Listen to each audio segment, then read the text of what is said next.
Ayman Khan here for Seconds Out. Pleasure to be in the company once again, this time in Saudi Arabia with British Boxing Hall of Fame trainer Joe Gallagher. Joe, great to see you. You're busy as well too. Got a fighter out this weekend. How you doing?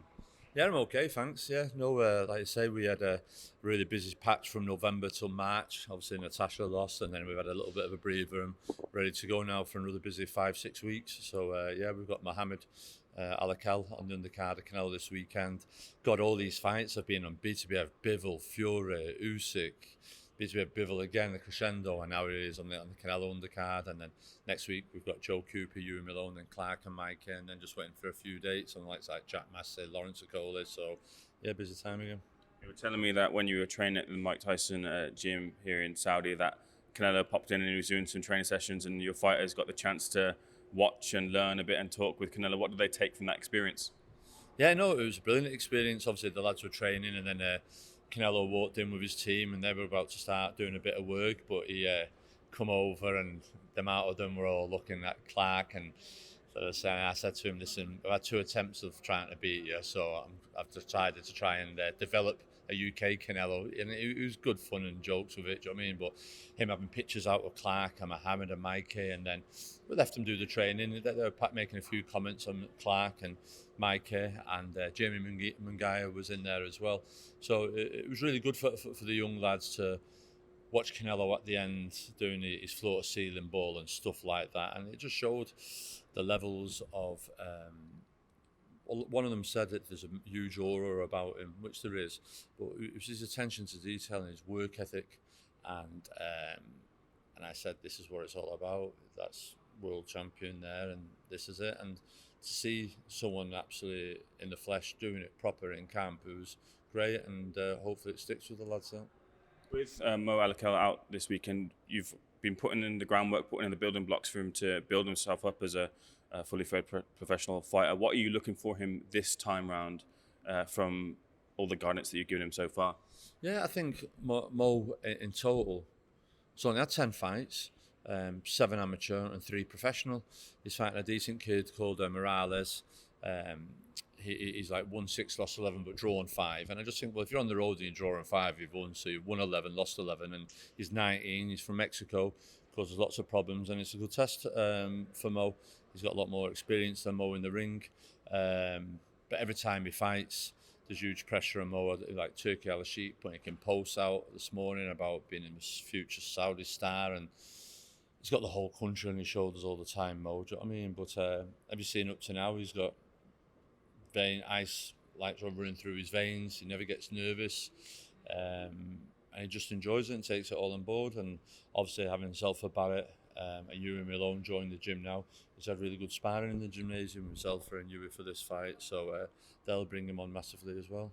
I want to ask you about Tasha Jonas. You said that in the aftermath of the fight you'd have a conversation with her, see what she wants to do. Have you had that with her? What's the latest with her? No, Tasha's been on holiday. She got back last Wednesday, and then she did some punditry work at the weekend, Ben Eubank, and it'll most probably happen when we get back from here, and we'll sit down and have a discussion and see what she wants to do. Fair enough. I want to get your take on last weekend's action. It was a spectacle at Tottenham Hotspur Stadium. Eubank Jr versus Benn. A lot of talk and a lot of conversation surrounding that fight as a whole. I want to ask you, first of all, your breakdown on how Eubank Jr got the victory over Conor Benn in terms of him making the weight. Did you see him still at a good level of what he usually is in the ring, or did you see someone who was depleted by that weight during? Yeah. You can see in the fight, I think early on Eubank started well round 3, but round 6 or 7, his legs, he couldn't move no more, so he thought it's better for me to push Conor Benn back and sit in the pocket and go with him than try to move around the ring. And listen, Eubank Jr, if you look back, he was at 168 in the World Boxing Super Series at the time, and I thought he had some good performances in that with George Groves, and then knocked Gildren out in Turkey. Then he beat James DeGale at 168. I always think Eubank Jr is a better fighter at 168, but at 35, try to bring him down to 130, failing the weight. And listen, proofs in the pudding. Got took to hospital afterwards, severely dehydrated, do you know what I mean? And kept him for 24, 36 hours, whatever it was. And thank God that's all it was. But for everything that he'd gone through, it was amazing. The 18-foot ring and the 5 fights on the show, and there wasn't one stoppage. Yeah, and I thought, not just going away from the script, but I thought for Del Riley, I think his performance against Chef Clark was very, very, very, very good.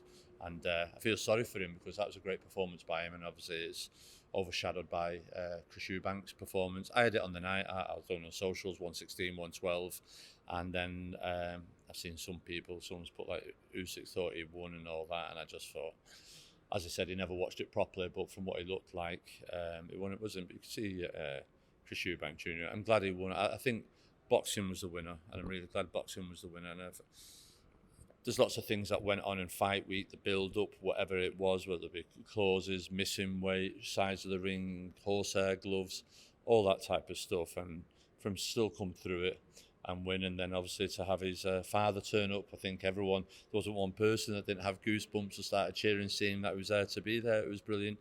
So it was great, and it was good to see that they've done that. But I'd like Eubank Jr. now to go back up to 168.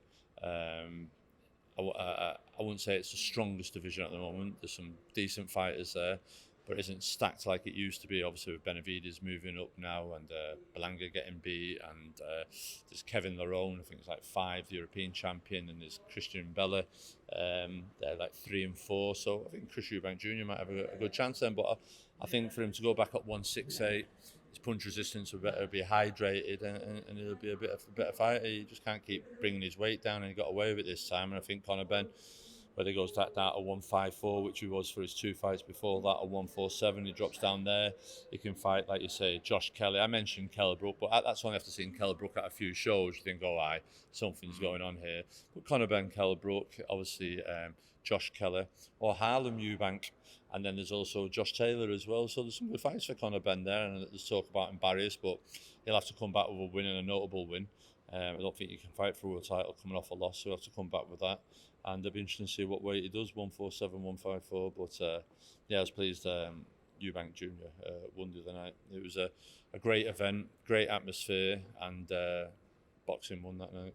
You've seen fighters come and go. If you were to attribute a title to that fight last weekend, what level would you say Eubank Jr. and Benn were fighting at?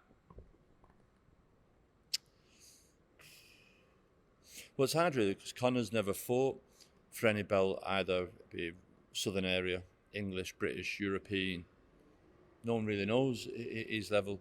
Eubank has on the world stage, but I wouldn't say it was a world title fight. I would most probably put like a WBC silver, an intercontinental, something around them lines. Most probably, what it was at European. I don't know, because we don't really know. That was a huge test for Conor Benn. No one really knew what we've got to get for him, and he came out there. He showed plenty of willing, plenty of heart, very tenacious, and he stood and traded with him. So full credit to Conor Benn.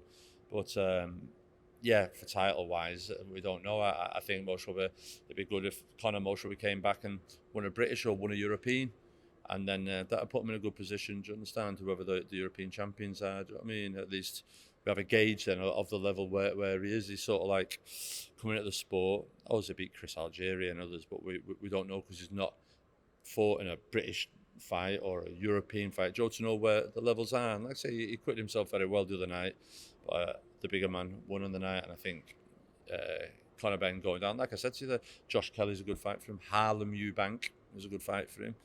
Now, if they're thinking the world class, then fight Josh Taylor. That's a good fight for him. So, there's 3 levels of fighters there that I think that Conor Benn could pick there, whether it be Harlem, Kelly, or Eubank. Eubank, Josh Taylor, to see what level he is at. Rewinding to the weigh-in scenario, Eubank Jr. missed the weight by half a pound, I believe it was, and then made the rehydration clause, but he put out publicly what he went through, and it seemed like he was in agony making that weight. You had mentioned to me, but also mentioned it to Senior as well too, whether there would be someone there to pull him out of the fight if it seemed like it was going to be something that was dangerous and he shouldn't have gone through it. Did you feel that level of worry when you saw those images of Eubank Jr.? Yeah, listen, as a box coach, we've all gone through that with all our fighters all the time, but for Eubank to be so prolific and putting it on Instagram, everything that had doing, failing the weight, and then you hear the stories of they didn't allow him go for a week, they didn't give him more extra time, shut the scales straight away when there was supposed to be a certain period of time that it was left that he could do. I put on social media, Twitter, with the scales calibrated on the day. Because that's a point as well. I went through it with John Murray, and John Murray was like 0.04 ounces over when he fought Scott Lawton. And the scales, whether they were electronic or whether they were like butcher scales, what type of scales they were, and was it the same scales then the next morning for the weigh-in that they used the day before. But for that slight error, I'd like to know. I've not seen it, but someone has said to me, "Oh, the Ben and all them were kicking off because someone put kettlebells on it, and the weight of the kettlebells wasn't what it was on the scales." So, well, that's true or not? It's only hearsay that I've heard. So, and it's like, well, for Eubank to be fined on it, and them scales weren't calibrated bang on like that, then what is he didn't fail weight because the scales weren't calibrated. If there would have been, then that's it. But whoever does it, I know Mike Goodall usually does them and everything else. Obviously, I've gone through it with Lauren Price and Tasha, but we've always been used to, on the day, the scales get set up on the stage and people are there with the weights, and no one's allowed to touch them or get anywhere near them until they get onto it. And then them scales then are used the next day for the next morning weighing. I thought that £10, it's not an IBF, that was a ridiculous thing to do, because the fighters, most of the fighters put the weight on straight after the weigh-in. On the day, they don't put that much on. It's hard because nerves, adrenaline, sleep, all that type of thing. It's hard to consume a lot of food, do you understand? So it's, yeah, I thought it was a little bit thingy, but it'd be interesting to see what the come out of it is, and was it a certificate, was it calibrated? We'll just have to wait and see. But it is distressing seeing fighters like that, and that's the same when you see with the MMA and stuff like that. And I've seen Adam Booth posting today saying that all rehydration clause should be banned, and I agree with him, because when you look back at the great fighters in the past, say Duran, for example, you didn't tell Marvin Hagler you've got a rehydration clause when you went to fight him, or Henry Armstrong went through the weight divisions, or Sugar Ray Robinson, or whoever. If you want to fight that man, then you fight the best of that man at his best weight. You don't do what they do to try and make him not the man that he is. And if there's got to be a rematch, then there should be no rehydration clause. If you're confident in yourself and back yourself, will beat the best version of Eubank Jr, not a weight drained Eubank Jr. Firstly, on the point of rematch, taking out the rehydration point of view, did you see enough from a Conor Benn perspective to say he can game plan and turn that defeat into a victory the second time of asking, minus the rehydration element, but just on the basis of skill? No, I don't think so. I think, as I said to you, his heart, his tenacity, he's still a baby in the sport. He's still got learning to do, and I think fighting Eubank Jr, who would mostly be entering the ring bigger than he would last time, I just can't see that. No, I think that was his best shot of it, because no one really knew or expected. Like Eubank said afterwards, I wasn't expecting that, but he would be expecting it next time. So you'd have a better, more healthier, fitter, hydrated version of Eubank Jr. Can Conor Benn be any better than that? He most probably can be, but it would be the size that matters again, and I think Eubank Jr. would win again. I mean, adding that hydration element, you wouldn't want to see Eubank Jr. come down again to that weight. No. If you want to fight Eubank Jr, it is what it is. And for Eubank Jr, he's in the driving seat. He should say, well, Joe, I'm moving up, but I'll make it at, say, 164 or 166 or whatever he wants to do. Do you know what I mean? He's in the driving seat. I think the whole nation was really pleased that he won. And I've seen quotes of some like people's champ. No, everyone knows. You could tell by Eubank Sr arriving with Junior who the champ was, and I think Eubank Jr was the people's champ, how he conducted himself all the way through the fight, the build-up, the presses, on the night, the fight, and afterwards as well. I just thought he was a class act, Eubank Jr, and as I said, he used to play the villain, but a bit like everyone in the end, like Naz used to be, and people everyone's warm to him an awful lot now, and I think Eubank Jr is definitely the people's champion. That moment when Senior did arrive, he came in through the car doors and it opened. I think they showed it on the DAZN broadcast, on Sky Sports broadcast, simulcast, and that was like you mentioned there, goosebump-inducing moment, and a lot of people didn't expect it. Some longer in the tooth said, of course, he was always going to be there. Eubank Sr wouldn't escape the pageantry if his name was on the script, and it seemed to be that it was. But he was adamant that he wasn't going to turn up. Did you feel he was, and was it the right thing for him to do to turn up? Yeah, 100%. Obviously, the build up to it, so not being there in disgrace and all that. And I think Eubank Jr was quite good in his press conference describing what pain is and what he's gone through. And then to have his dad there and then have him walk him out to the ring, and it was just brilliant to see Conor and Nigel stood there in the changing rooms watching them arrive. It's like the main man's back again. And Derek Chisora was very good last week in the fact that a lot of people will try to use Eubank Jr. for clickbait and everything else, and the man's going through an awful lot. Some people, I thought it was really bad. I'm not taking people out, but it's really bad that Eddie Hearn calling him a lunatic in the change rooms afterwards. I thought it was really distasteful. Still not seen an apology of that, because that lunatic made Matchroom and his father an awful lot of money years ago. I'm not calling it out, but it was just a terrible thing to say that the man's a lunatic that's grieving after burying his son. And he's got another son that's going fighting there in rehydration clause. And this is Eubank Jr. going to a venue, although it's a different building, Tottenham Hotspur, where he hospitalised Michael Watson. So there was all that, but to call him a lunatic was really, really bad form, bad taste. And Eubank Jr., people say he has mental health issues. I don't know that personally, but just the grieving point of it, really, of his son and Eubank Jr. He most probably is all over the place, and he should be given a bit of space and a bit of freedom and not be critical and then all cameras in his face wanting to do these interviews and that interviews and then just clickbaiting him. It's just give the man a bit of space, give him a bit of time. He turned up, he was there for his son.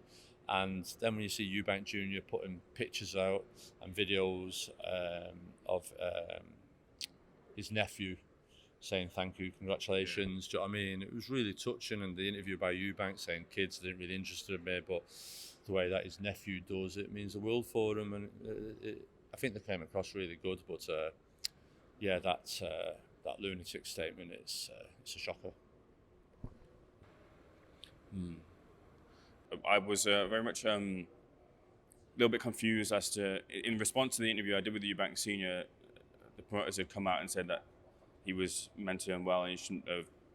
They felt that my questions were wrong place, wrong time, but also that if he is mentally unwell, they're also calling him to be there ringside, which I couldn't quite grasp my head around, given the distress that it seemed to be causing him. From what I've seen recently on post, so what it's come out with is true enough.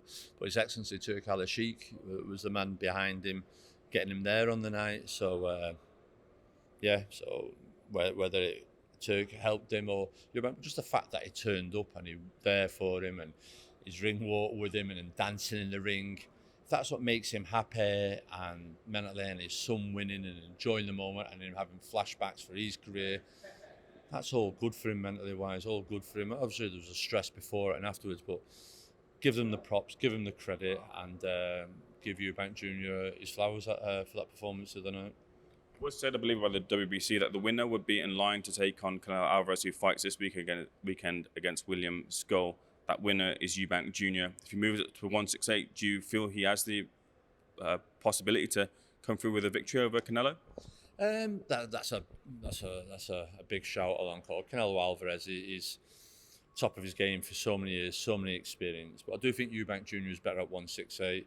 As I said to you before, beating James DeGale, Yildirim, George Groves, Arthur Abraham. He seems to be a bigger fighter and a better fighter. But for Canelo Alvarez, who's always wanted to, like yesterday, he said he'd love to fight in the UK. He'd love to fight there. I don't think the 168 division is stacked as what it once was, and there isn't many dance partners. If you look through it, Belanga he's just beat. There's like Christian Mbele. Then after that, then there's Kevin Serrona. And there's other fighters there. But I do think Eubank Jr. is the one that would sell the British public. And itself as Canelo as well, chance for people to go out and watch. I think you see him, Floyd Mayweather flying around the world in exhibition bouts, still carrying his name. I think Canelo Alvarez's name would absolutely help sell that event. But I do think the dance partner would be Eubank Jr. There's other people out there, but I just don't think they're mature enough. I've got the mindset enough, and it could be just a little bit too much for them, for Canelo, where Eubank has been in the big stage numerous times, has fought big fighters, and people give him stick all the time about not being a world champion, the IBO world title. But you're forgetting, as I said, he beat James DeGale, and that's just James DeGale after losing a world title, winning it back, and then losing to Eubank Jr. George Groves in the World Boxing Super Series, Arthur Abraham.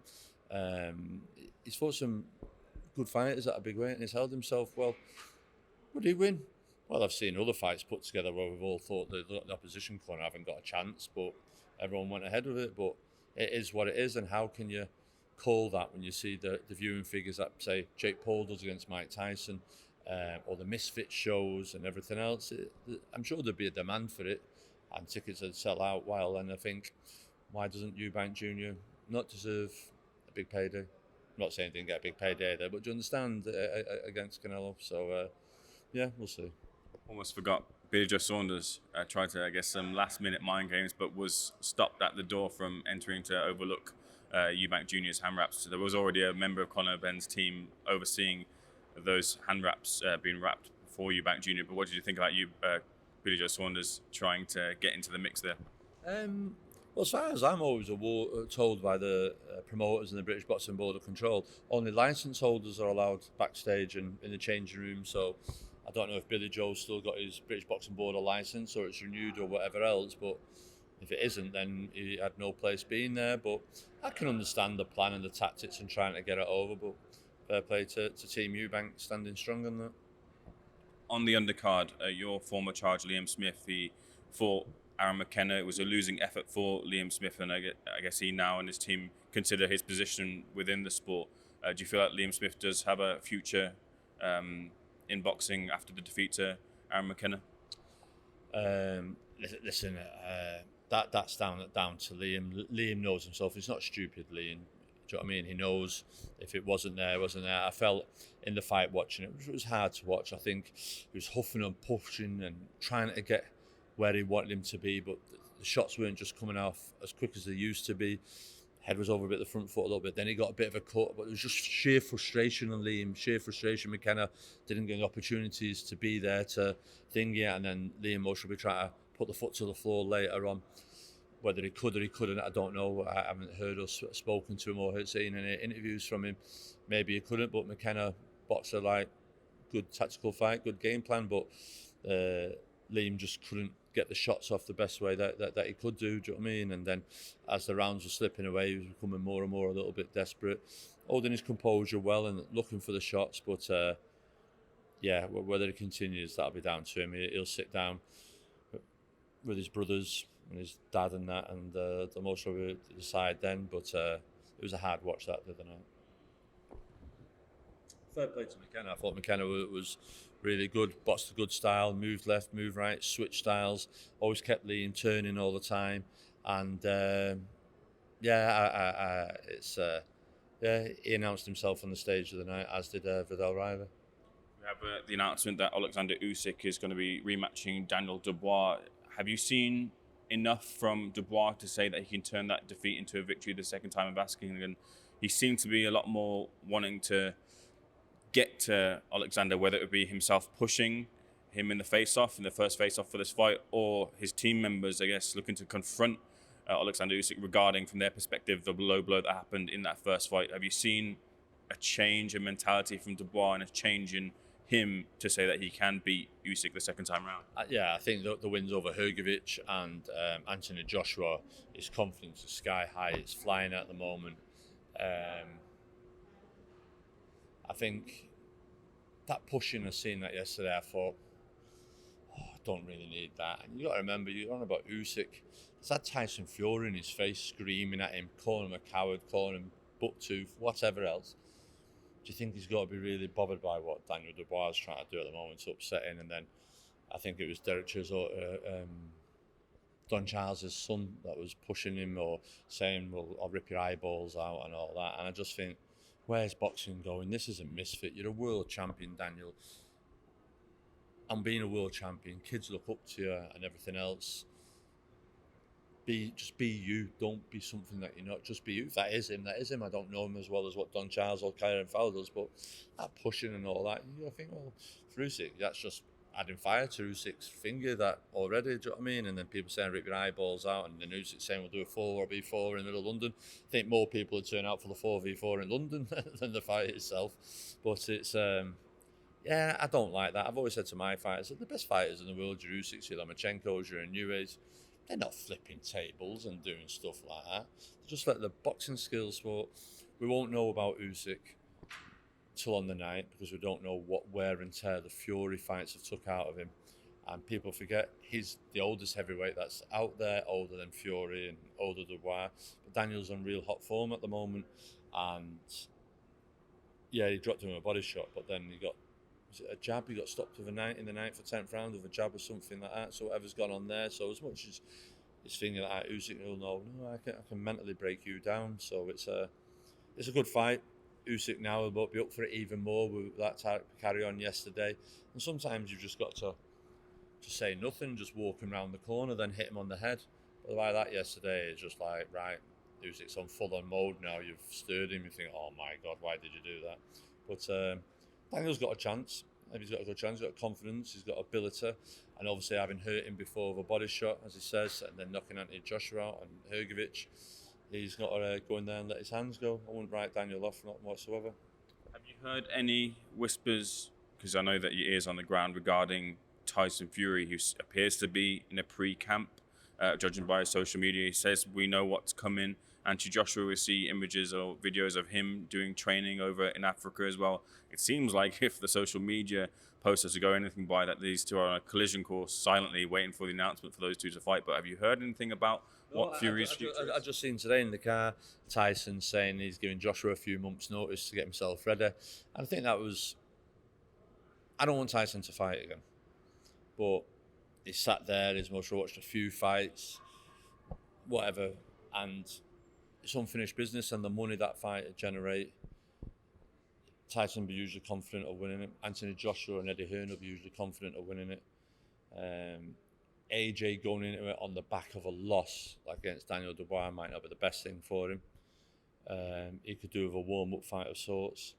But if they've got to go into it and it's both of those last fight, then it'd be good to see. The public wanted to see it because you had Anthony Joshua, that was the darling, and then Fury came back and then he became the darling of boxing. So yeah, it'll be a good fight. I'd like to see that. Whether I'm sure Tyson Fury much would want it at Old Trafford, but then there's a good chance for that fight, and most would be over here in Riyadh season. Most would be September time. That's just guessing because Riyadh season's always September to whatever, and if that's got to happen, it'll be either September or December. And what are we now? Just about to hit May, June, July, August, September. Yeah, so most would be that. Most would be in the first one, and then if it was a decent fight, the rematch would go Christmas or February time. That'd be to be a Bivol. So yeah, we'll wait and see what happens. But like I say, Tyson's known for getting her excited, getting up and that, and then causing a lot of false alarms. But if he feels fit enough and his injury's healed and he's got an appetite for it, then why not? I can't miss out talking about this main event, Canelo versus Scull. What are you expecting to see from Canelo? A lot of people kind of say, look, Canelo isn't as good as he used to be, but he's still operating at a very high level. Do you feel that William Scull can take advantage of Canelo, who's not at the peak of his powers, and cause an upset? Well, I've not really seen William Scull, but the way Team Conor Benn was last week, they were making out, oh, he quit and this and that, and then the promoter got on and everything else, and I just think, wow, I really can't see that. From what I've heard, I think he's a very good fighter, he's very good, he's slick, but I just think Canelo had a bit of problems with Lara. It might be a points win for Canelo, or the occasion and everything at the fight, like 5 o'clock in the morning, 6 o'clock in the morning, we'll find out whose body clocks are adapted the best. I just think the thing with Canelo, he always has a cool head. He doesn't panic. And as you see him when he fought Kovalev and other people, just keeps going, and eventually he gets them. And will William Scull be able to handle that when he's in there? The pressure, the fact that it is Canelo, the big stage, we'll just have to wait and see. But from what I've heard, Scull's a very good fighter. And people are saying everyone's sleeping on him a little bit. So, listen, there's a truth in between there regarding the sparring and how good he is and that. We'll just wait and see. Last thing I want to discuss, and I know that you do find this a little bit cringy, but I wanted to ask you just how things are going with your treatment for the cancer diagnosis. You look on the surface to be strong and healthy, but I'm not in your shoes. So how are things going, Joe? Yeah, all right. The amount of people that keep saying, God, you look well, I thought, Jesus, I must have been right ugly sod last year. But yeah, I was due to start my 4th cycle, a chemo, a week or 2 ago, but I didn't.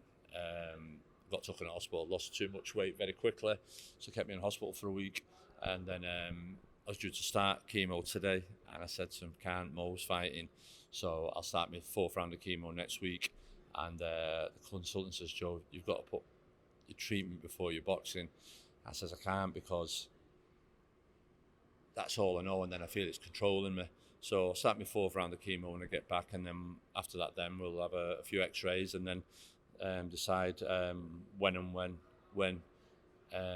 we go under the knife. I think it'll be a dual operation for liver and bowel, and from there then we'll see how it goes. But in the meantime, I'm like in the gym, flying, making sure everything, and just like living the life that you've always known and always do. There's times like I can increase in pain and sometimes like that, but you've just got to, I don't let anyone see that, but you've just got to just get on with it, and that's it. You've got to lead by example, and that's it. And Mo, Mikey, Clark out here, and everyone back on, oh, you can't go outside it. But one thing I've got to say, I've got to thank His Excellency and his team. They've been really brilliant with me. His Excellency's offered me all types of things, his doctors, all stuff like that. But yeah, and the people that have reached out, thanks for the messages and support and everything else. But Turk Al-Sheikh and the team here at Riyadh Caesar and Cellar have been really good. So, like you say, we'll just crack on until we see what happens. Keep going. Imagine your family are getting pretty annoyed with you, or at least putting back treatments a little bit. Yeah, but the consultant is more than anyone. He's just saying you're going to have to learn the hard way. So when he said to me, he said, listen, you'll be in hospital a week after the operation. So I says, okay then, and then how long before I'm ready? Recovered it? He said, around 6 weeks. And I went, I says, sat at home. I said, I can be sat in the gym. And he just said, you're going to have to learn the hard way. So I'm like, right, okay, we'll deal with it comes to the time. So it's just about being positive and not reading. Sometimes I've started reading about it, and obviously everyone messages you about this treatment, that treatment, this and this, and you could absolutely like a chemist rattling with everything that's suggested to you, but you've got to be a bit sensible as well at the same time. But yeah, we'll just see what it is, and just like I just put it in the back of my head, and it's just like it's not stopping me doing what I do, what I live my life as normal as I can. I want my fighters, and I've got so many good fighters in the stable that they're not on TV at the moment, and that's another issue at the moment, that there's the fighters that are getting on TV, the fighters that are in the gym, they're learning and developing, and they'll get their time and they'll get their moment, but they're learning the craft at the moment, and I'm excited. I call them the young guns, obviously Mo, Mikey, Clark, Zelfa Barrett now, hugely impressed with Zelfa, his mindset, everything's changed with him. I'm really looking forward to him. Joe Cooper next week, Ewan Malone. Then you got Billy Dennis, Jack Masser, Josh Holmes, and Lawrence Okolie, and Tasha Jonas if she decides to do anything. But I want a heavyweight champion, so that's Lawrence Okolie, and I want to make sure these young kids get in there and are fighting for British titles next year. Was Jack potentially going to be on that card last weekend?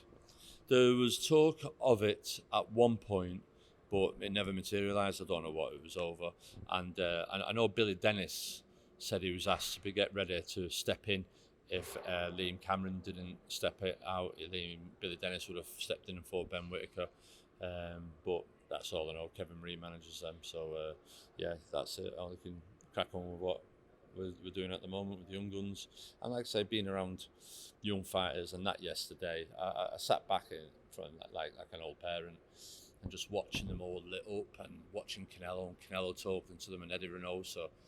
I just thought that's what boxing's about, making kids' dreams come true. Joe, I'll leave the final word with you. Anything else you want to mention before we close off the interview? There's loads, but I'd get in trouble, but I'm all right at the moment, thank you. We'll do that another time. All right, Joe, much appreciated. Thank you for your time. Looking forward to seeing Mo back in action this weekend. Looking forward also to the main event too. Thanks for speaking to check us out, sir. Cheers, thank you.